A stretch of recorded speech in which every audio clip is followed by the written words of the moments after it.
Welcome back to Live Now from Fox. And once again, we do want to show you some video from the Iranian border with Azerbaijan as the search is now underway following a helicopter crash. The helicopter carrying the Iranian president as well as his foreign minister and other officials. And again, we are continuing to follow this. An official saying that both the lives of the Iranian president and his foreign minister were, quote, at risk following the helicopter crash, saying, quote, we are still hopeful, but information coming from the crash site is very concerning.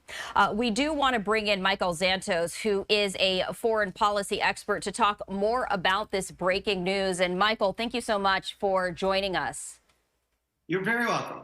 And again, information is still very scarce as this is a breaking news situation. But what can you share with us?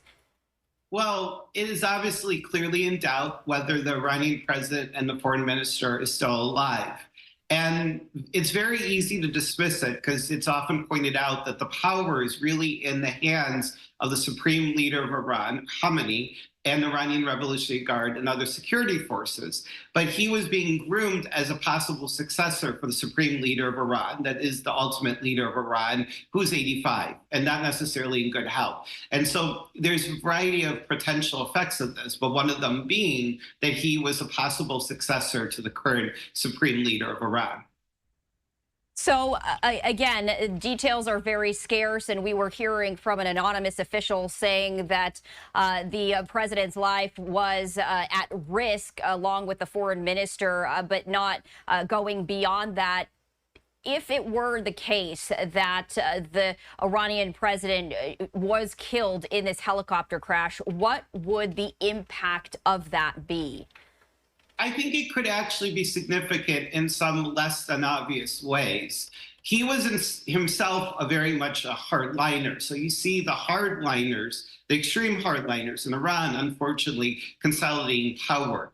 But especially in a government that tries to take the name of God and say that it's divine wishes that they're acting on and that they're serving God behind it, I think this is discrediting because even in a government that is not extremely religious and fanatic, when you can't protect your leaders, it can happen, unfortunately, and it's scary to the best country, God forbid, even ours, that people do die in plane and helicopter crashes.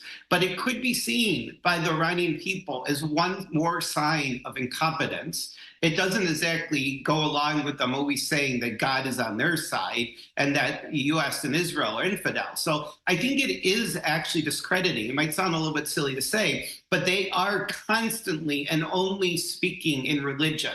Their leadership only claims legitimacy, it sounds bizarre in today's world, 21st century, based on religion alone.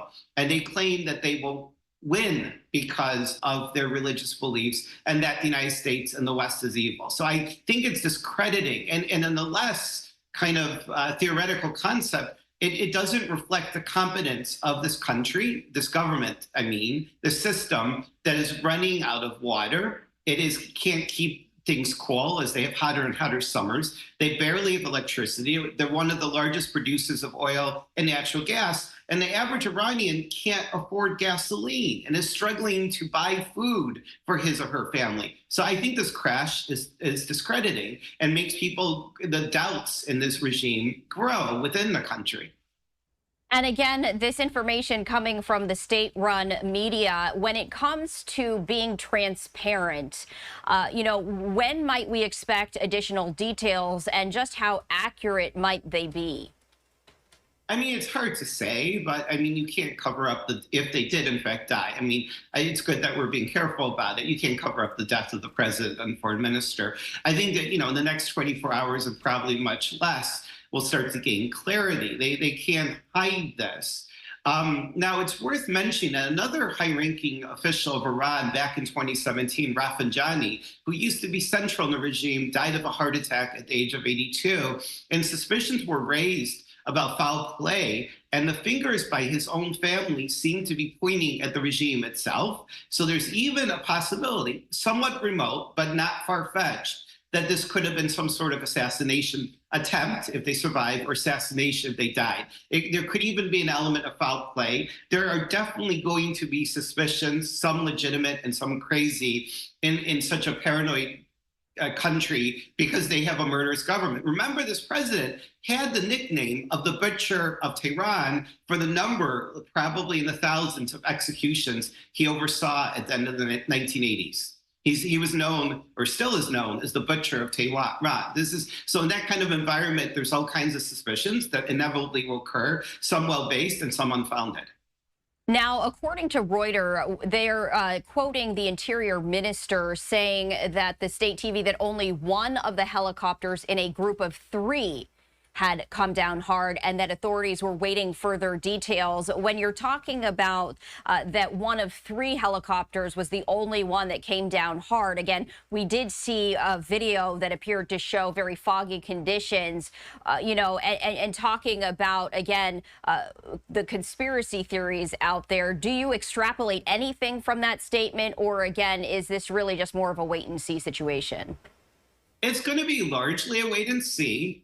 If one of 3 helicopters in a convoy go down, it's a question of who was on it. Was the president and the foreign minister on the same helicopter? Are they down? They can't locate the helicopter, which would be concerning, although it's hard to feel bad for a president who's known as the Butcher of Baghdad and whose regime is responsible for the death of so many American soldiers and civilians around the world, because Iran's largest state sponsored terrorism. But they don't seem to be able to locate, as far as any reports that reached here, the president or foreign minister. You would think that there's communication, there has to be communication on the intact helicopters. You would think normally with the president that there would be backup communication, but he's not necessarily, unlike this country, part of the military command and control. And he can sometimes even be almost relegated, not according to the Constitution, but in fact, almost relegated to civilian, to like a figurehead, if the supreme leader, Khamenei, chooses, because so much power is amassed in that supreme leader, who's very, very aging. So it is strange, even in foggy conditions, that they can't see, and would be troubling if you care about their health. And it's hard to, given the amount of deaths around the region, Arab, Israeli, American, British, et cetera, linked to that regime. But it's strange that they're not able to locate or confirm that they're alive even. That is strange. And that makes me doubt that they're still alive or they're in at all good condition.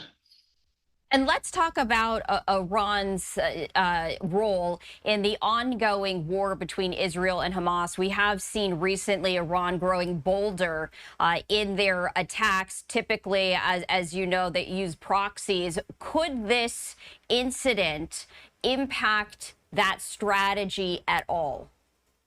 Yes, I really do think this is kind of discrediting. They had a massive strike against Israel, which was entirely a dud. There does appear to have been a few ballistic missiles that did reach and cause some limited damage to one Israeli Air Force base. But I suspect that's because Israel's exo-atmospheric interceptor, the Arrow 3, is the newest and intercepts in outer space. There's actually video of an explosion in outer space from it, and it's probably very limited coverage. And they probably figured with this Air Force base, they could just fly the planes off in the 8 minutes it would take a ballistic missile to hit, or Israel may have hardened shelters able to resist anything but a nuclear explosion. And even there, they probably have contingencies. So, and I think that obviously the coverage will be extended.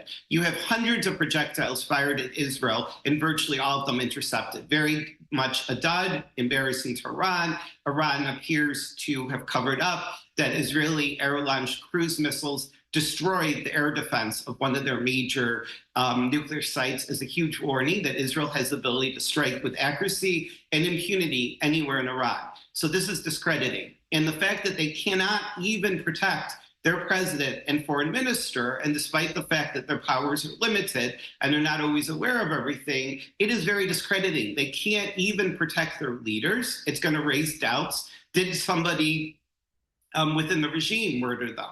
As the power struggle grows with a potential succession, they're of course going to accuse Israel, because they accuse Israel and the United States of everything, or that's very likely, unless it's just an obvious accident that they have to confess up to. And these are men with an incredible blood. The president of Iran is the butcher Baghdad. There's a lot of people in Iran who despise this government, including the president, or perhaps the former president of Iran.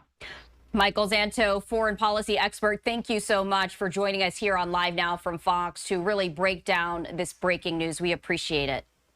You're very welcome. Have a great weekend. You too.